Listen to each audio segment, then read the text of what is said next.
ఈ భారతీయ సాంస్కృతిక పీఠం స్థాపించి 10 సంవత్సరాలు అయింది ఇప్పటికి.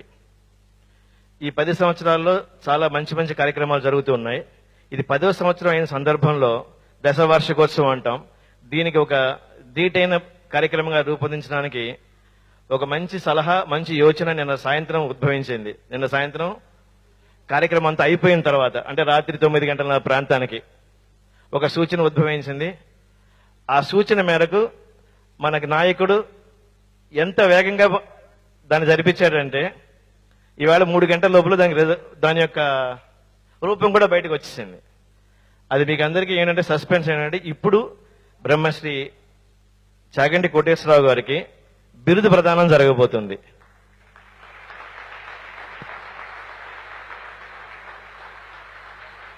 దానికి వారిని సహృదయంతో సమ్మతించవలసిందిగా, స్వీకరించవలసిందిగా మా అందరి తరఫున కోరుతున్నాం. ముఖ్యంగా చెప్పవలసింది, మామూలుగా ఒక బిరుదు ప్రదానం చేసేటప్పుడు ఒక పెద్ద సైటేషన్, సన్మాన పత్రం తయారు చేసి ఇవ్వడం జరుగుతుంది. కానీ ముందుగా చెప్పాను, రాత్రి 10 గంటలకు మేము ఆలోచించి మధ్యాహ్నం 3 గంటల లోపల మేము చేయగలిగినంత వరకు మేము చేశాము.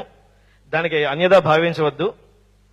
దానికి ముందు 4 పలుకులు ఎందుకు ఈ చేయవలసి వచ్చింది అనడానికి. తంత్ర గ్రంథాల్లో గురువు అంటే ఎట్లా ఉండాలి, శిష్యుడు అంటే ఎట్లా ఉండాలి చాలా చెప్పారు. సో మన శిష్యులందరూ మనం అందరం బాగున్నాం. గురువు ఎట్లా ఉండాలి, ఎట్లా ఉన్నారు ఒకసారి చూసుకుందాం. ఇందాక ఆల్రెడీ మన సంహిత కొంచెం చెప్పింది. సుందర, సుముఖ, సులభ, బహుతంత్రవిత్, అసంశయ, సంశయచ్ఛిన్న, నిరపేక్షో గురుత్మత. దీని అర్థం సద్గురువులు చూపులకు సుందరంగాను, మీకే సందేహం లేదు కదా, స్వభావం అందు సుముఖంగాను, ప్రవర్తన యందు స్వచ్ఛముగాను, అన్ని విషయములందు అందుబాటులో ఉందురు, సర్వతంత్రములను ఎరిగినవారు, సందేహము లేనివారు, ఇతరుల సందేహములను నివృత్తి చేయువారు, కోరికలు లేనివారు. ఏదన్నా ముందు నాకెందుకయ్యా, నాకెందుకండి ఇప్పుడు అన్నట్టుగా ఉంటారు ఆయన. ఇంకొక శ్లోకం చెప్తోంది, సౌందర్య మనవద్యత్వం రూపే సుముఖత పునః. మళ్ళీ రూపం గురించి చెప్తున్నారు అనమాట. స్మేర పూర్వాభిభాషిత్వం, స్వచ్ఛత, అజిహ్మవృత్తిత.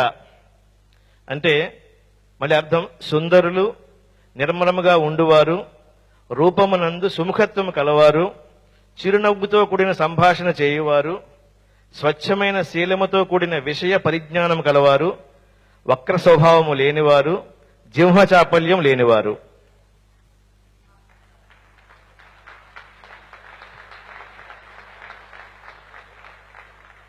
సౌలభ్యమప్య గర్భిత్వం సంతోషో బహుతంత్రతా, అసంశయ సత్వబోధ తశ్చిత్త ప్రతిపాదనాత్.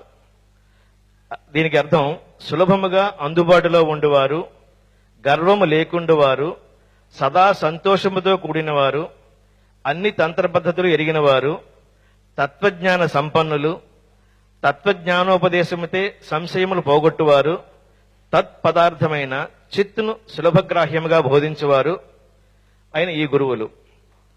తర్వాత కొంచెం కొట్టచ్చు తప్పట్లు.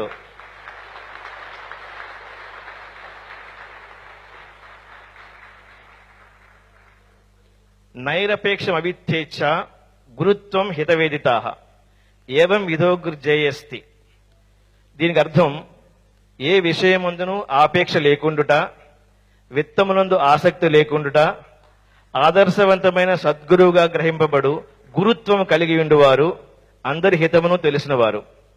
ఈ సద్గురువులు బ్రహ్మశ్రీ చాగంటి కోటేశ్వరరావు గారికి ఈ పైన చెప్పిన గురులక్షణం గలవారు. భారతీయ సాంస్కృతిక పీఠం దశవర్ష వార్షికోత్సవ సందర్భంగా వీరికి ఇప్పుడు బిరుదు ప్రదానం చేశారు. పీఠం సభ్యులు మరియు మన ముఖ్య అతిథులు అందరూ వేదిక మీద ఉన్నారు.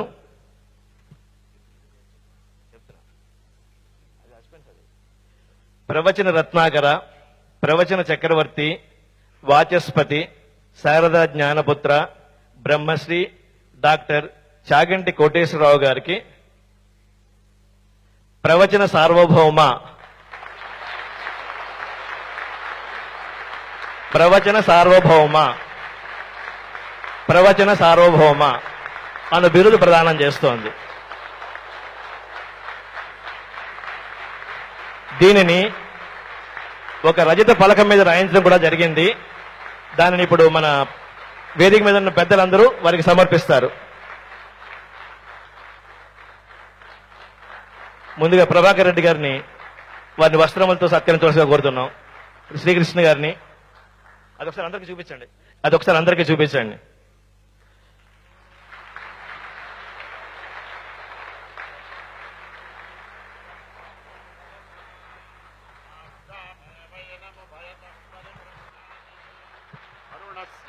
అభిషిచ్యమానశ్చాపః ఇంద్రియం వీర్యన్నిరఘ్నన్ తత్సువర్ణగుం హిరణ్యమభవత్ యద్రుక్మమంతర్తధాతి ఇంద్రియస్య వీర్యస్యానిర్ఘాతాయ శతమానో భవతి శతక్షరః శతాయుః పురుషः శతేంద్రియः ఆయుష్యేవేంద్రియే ప్రతితిష్ఠతి ఆయుర్వై హిరణ్యం ఆయుష్కా ఏవైనమభ్యతిక్షరంతి తేజో వై హిరణ్యం తేజస్యా ఏవైనమభ్యతిక్షరంతి వర్చో వై హిరణ్యం వర్చస్యా ఏవైనమభ్యతిక్షరంతి శతమానం భవతి శతాయుః పురుషः శతేంద్రియ ఆయుష్యేవేంద్రియే ప్రతితిష్ఠతి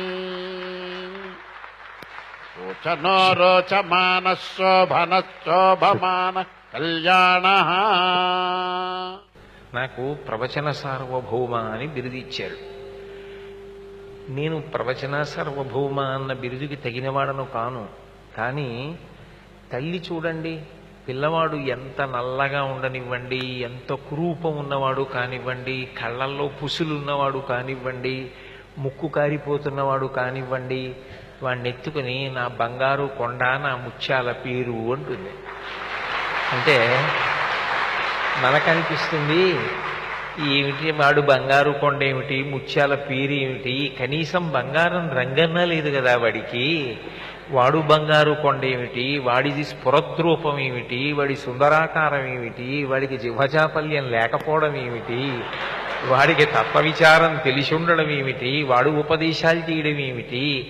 అమ్మకి మరీ ఇంత పొగట్ట పిల్లవాడి పట్ల చేయడం మంచిదా అనిపిస్తుంది. కానీ ఒక్క విషయాన్ని బాగా గమనించవలసి ఉంటుంది. పిల్లవాడికి అర్హత ఉన్నదా లేదా అన్నది కాదక్కడ ప్రధానం.